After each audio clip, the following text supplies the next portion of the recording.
Dobrý deň, priatelia. Tak dozvedel som sa zo sociálnych sietí, že vás veľmi zaujíma odvolávanie podpredsedu Národnej rady, pána Šimečku, že toto je taká top téma. Ja tomu teda vôbec nerozumiem, pretože pre mňa sú oveľa dôležitejšie iné témy, ako napríklad zvyšujúca sa inflácia, tým pádom ceny potravín a podobne. Komu toto odvolanie pomôže? No, všetci tvrdia, že Smer zahmlieva a odvádza pozornosť. Áno, to je pravda. Ale presne takisto, jak Smeru, toto odvolávanie pomáha aj progresívnemu Slovensku a máte to čierne na bielom, stačí si pozrieť preferencie. Tu ide presne o to, že chce sa vyvodiť nejaký taký dojem pre bežného občana, že existuje tu len možnosť voliť Roberta Fica alebo voliť proti Robertovi Ficovi.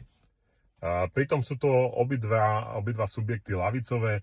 Jedni sú sociálna demokracia, druhí sú ultra, alebo tá krajná ľavica. Takže, milí priatelia, nie je to tak. Neexistujú tu len dva póly, len Robert Fico a pán Šimečka.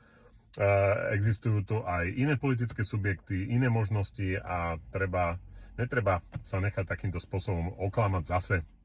Pekný deň vám prajem a dovidenia.